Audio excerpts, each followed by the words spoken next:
हम आप खुद किसान हैं और 100% हम सारे किसानों के साथ हैं। किसान लीडर डल्लेवाल साहब, उनकी सेहत की जितनी चिंता और किसी को उतनी चिंता हमें है। उनकी सेहत बहुत इम्पॉर्टेंट है, बहुत सेहत ज़रूरी है। तो सबसे पहले हमारा सबका, दोनों सरकारों का, जैसे सुप्रीम कोर्ट ने आदेश दिया पंजाब सरकार को और सेंट्रल गवर्नमेंट को, और दोनों के, चाहे डीजीपी साहब पंजाब हों, चाहे हमारे डायरेक्टर वहाँ से होम मिनिस्ट्री से हों, वो दोनों मिलके डल्लेवाल साहब से गए हैं और उन्होंने रिक्वेस्ट की है कि आपकी सेहत पहले सबसे ज़रूरी है।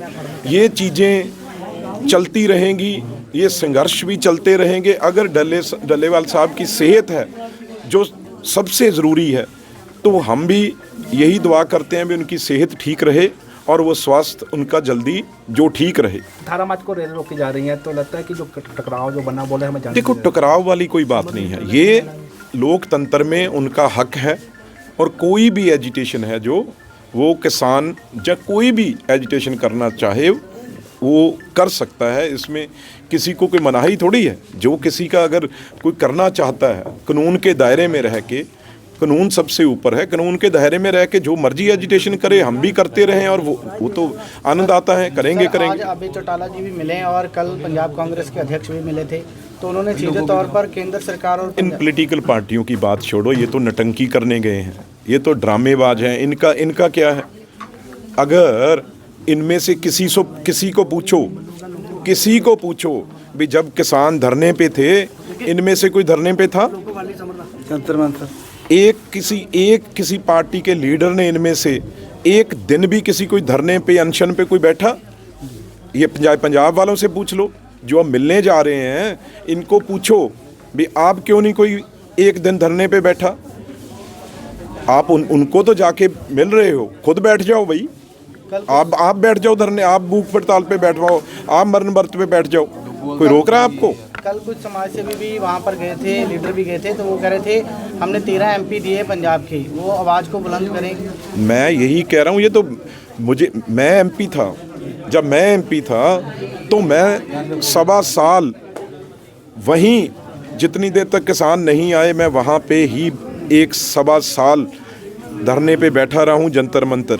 और बिल्कुल ये ठीक कहा है जिन्होंने भी कहा है कि ये मेंबर पार्लियामेंट जो पंजाब से बन के गए हैं, ये सिर्फ दिल्ली में घर लेने के लिए और गाड़ियाँ लेने के लिए और अपनी आराम प्रस्ती करने थोड़ी गए हैं। इनको बैठना चाहिए। अब क्यों नहीं बैठ रहे ये मंत्री? अभी कैसी बातचीत कोई हाँ, ये बिल्कुल ठीक है। बहुत ज़्यादा मैं अपनी तरफ से, मैंने तो पहले दिन से मैं ये बार ये बात कह रहा था किसान लीडरशिप को भी, हम किसी भी दिन जहां मुझे हुक्म करोगे मैं आ जाऊं।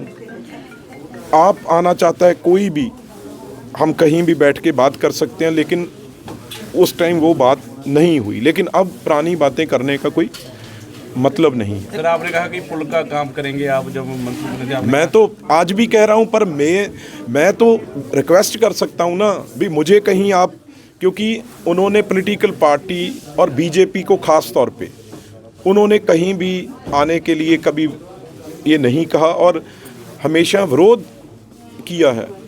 तो उसके आप ज़बरदस्ती किस तरीके से कोई अगर शांतिमयी, अगर कोई हंगर स्ट्राइक के बूट मरण वर्त पे है, आप उसमें जाके खलल थोड़ी डाल सकते हो।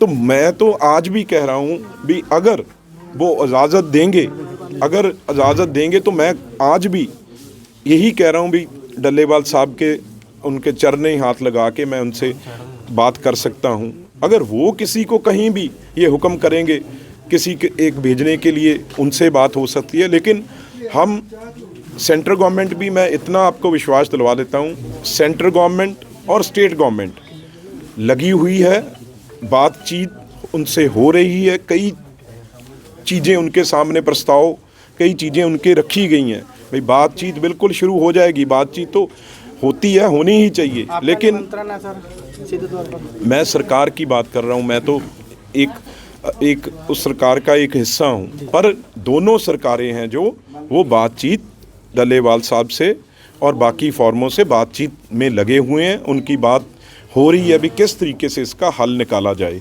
हम तो ये चाहेंगे भी बातचीत शुरू हो जाए, पर डल्लेवाल साहब उस बातचीत में हिस्सा लें और वो मरण वर्त है जो, क्योंकि आज बहुत दिन हो गए हैं, उनकी क्रूशियल स्टेज आ गई है। ये 2-3 दिन बहुत ख़तरनाक हैं। बातचीत अगर करनी है, अगर वो स्वस्थ रहेंगे तभी कर सकते हैं ना। मैं तो ये चाहूँगा भी बातचीत शुरू हो जाए, लेकिन वो अपना जब बातचीत शुरू हो जाए तो वो अपना वो मरण वर्त है वो छोड़ दें, तो उसके बाद बातचीत आके सरकार से करें। ਪਿੱਟੂ ਜੀ ਜਾਂਦੇ 21 ਦਿਨ ਹੋਏ ਡੱਲੇਵਾਲ ਨੂੰ, ਜੇ ਅਗਰ ਉਹਨੂੰ ਕੱਲ ਨੂੰ ਕੁਝ ਹੋ ਜਾਂਦਾ ਉਹਦੇ ਕੌਣ ਜ਼ਿੰਮੇਵਾਰ ਹੈ ਸਰ? ਦੇਖੋ ਇਹ ਤਾਂ ਆਪਾਂ ਨਹੀਂ ਗੱਲ ਕਹਿ ਸਕਦੇ, ਪਰ ਬਹੁਤ ਵੱਡੀਆਂ ਜ਼ਿੰਮੇਵਾਰੀਆਂ ਤਾਂ ਸਰਕਾਰਾਂ ਤੇ ਹੀ ਹੁੰਦੀਆਂ। ਉਹ ਕੋਈ ਆਪਣੇ ਨਿੱਜੀ ਕੌਜ਼ ਲਈ ਤਾਂ ਬੈਠੇ ਨਹੀਂ, ਉਹ ਆਪਣੀ ਕੋਈ ਜ਼ਮੀਨ ਲਈ ਤਾਂ ਬੈਠੇ ਨਹੀਂ, ਉਹ ਤਾਂ ਸਾਰਿਆਂ ਦੇ ਲਈ, ਪੰਜਾਬ ਦੇ ਕਿਸਾਨਾਂ ਲਈ, ਮਜ਼ਦੂਰਾਂ ਲਈ, ਸਭ ਲਈ ਬੈਠੇ ਆ। ਇਸ ਕਰਕੇ ਉਹਨਾਂ ਦੀ ਇਸ ਵੇਲੇ ਜਿਹੜੀ ਜਾਨ ਆ ਉਹ ਬੜੀ ਕੀਮਤੀ ਆ, ਤੇ ਉਹ ਖਾਸ ਤੌਰ ਪੰਜਾਬੀ ਨੇ, ਪੰਜਾਬੀ ਦੇ ਉੱਤੇ ਉਹ ਬੜੇ ਗੁਰੂ ਨੂੰ ਮੰਨਣ ਵਾਲੇ ਆ, ਤੇ ਇਸ ਕਰਕੇ ਪੰਜਾਬੀਆਂ ਦੀ ਬਹੁਤ ਜ਼ਿਆਦਾ ਮੈਂ ਸਮਝਦਾ ਜ਼ਿੰਮੇਵਾਰੀ ਬਣ ਜਾਂਦੀ ਆ। ਗੱਲਬਾਤ ਤਾਂ ਸ਼ੁਰੂ ਹੋ ਜਾਏਗੀ, ਗੱਲਬਾਤ ਤਾਂ ਹੁੰਦੀਆਂ ਰਹਿੰਦੀਆਂ, ਪਰ ਜੇ ਉਹ ਠੀਕ ਰਹਿਣਗੇ ਤਦ ਹੀ ਆ ਨਾ। ਪਹਿਲੀ ਗੱਲ ਤਾਂ ਇਹ ਆ ਵੀ ਕੋਈ ਐਸੇ ਬੰਦਿਆਂ ਨੂੰ ਮੌਕਾ ਨਾ ਮਿਲ ਜੇ ਕੋਈ ਗੱਲ ਐਸੀ ਹੁੰਦੀ ਆ। ਬਹੁਤ ਸ਼ਰਾਰਤੀ ਅਨਸਰ ਲੋਕ ਹੁੰਦੇ ਆ ਇਹਦੇ ਵਿੱਚ, ਜਿਹੜਾ ਮੌਕੇ ਤੇ ਦਾਅ ਦੇ ਵਿੱਚ ਹੁੰਦੇ ਆ, ਤੇ ਇਸ ਕਰਕੇ ਡੱਲੇਵਾਲ ਸਾਹਿਬ ਜਲਦੀ ਤੋਂ ਜਲਦੀ ਆਪਣਾ ਜਿਹੜਾ ਇਹ ਮਰਨ ਵਰਤ ਛੱਡ ਕੇ ਗੱਲਬਾਤ ਆ ਜਿਹੜੀ ਉਹ ਸ਼ੁਰੂ ਕਰਨ। ਪਹਿਲਾਂ ਵੀ ਕਈ ਚੱਲੇ ਨੇ ਜਿਹੜਾ ਤੁਸੀਂ ਸਵਾਲ ਪੁੱਛਿਆ, ਕਿਉਂਕਿ ਗੱਲ ਡੱਲੇਵਾਲ ਸਾਹਿਬ ਪੰਜਾਬ ਦੀ ਨਹੀਂ ਕਰ ਰਹੇ, ਉਹ ਗੱਲ ਸਾਰੇ ਮੁਲਕ ਦੀ ਕਰ ਰਹੇ ਆ। ਤੇ ਮੁਲਕ 'ਚ ਦੇ ਵਿੱਚ ਤਾਂ ਬਹੁਤ ਪਤਾ ਨਹੀਂ ਕਿੰਨੀਆਂ ਫਸਲਾਂ ਹੁੰਦੀਆਂ, ਕਿੰਨਾ ਕਿੱਥੇ ਕਿੱਥੇ ਕੀ ਆ, ਪਰ ਹੁਣ ਇਸ ਵੇਲੇ ਕੋਈ ਵੀ ਐਸੀ ਗੱਲ ਕਰਨੀ ਉਹ ਬੜੀ ਇਨਸੈਂਸਿਟਿਵ ਹੋਊਗੀ, ਕਿਉਂਕਿ ਇਸ ਵੇਲੇ ਬਹੁਤ ਸੈਂਸਿਟਿਵ ਟਾਈਮ ਚੱਲ ਰਿਹਾ ਏ। ਤੇ ਮੈਂ ਤਾਂ ਇਹੀ ਬੇਨਤੀ ਆ ਵੀ ਉਹ ਜ਼ਰੂਰ ਗੱਲਬਾਤ ਜਿਹੜੀ ਆ ਸੈਂਟਰ ਤੇ ਸਟੇਟ ਗਵਰਨਮੈਂਟ ਦੋਨੋਂ, ਕੱਲ੍ਹ ਵੀ DGP ਗਏ, ਡਾਇਰੈਕਟਰ ਸਾਹਿਬ ਗਏ, ਅੱਜ ਵੀ ਉਹਨਾਂ ਨਾਲ ਲਗਾਤਾਰ ਬੜੇ ਇਨ ਟੱਚ ਨੇ, ਤੇ ਮੈਨੂੰ ਲੱਗਦਾ 1-2 ਦਿਨ ਦੇ ਵਿੱਚ ਜ਼ਰੂਰ ਕੋਈ ਨਾ ਕੋਈ ਜਿਹੜਾ ਉਹ ਅੱਗੇ ਗੱਲ ਵਧੇਗੀ।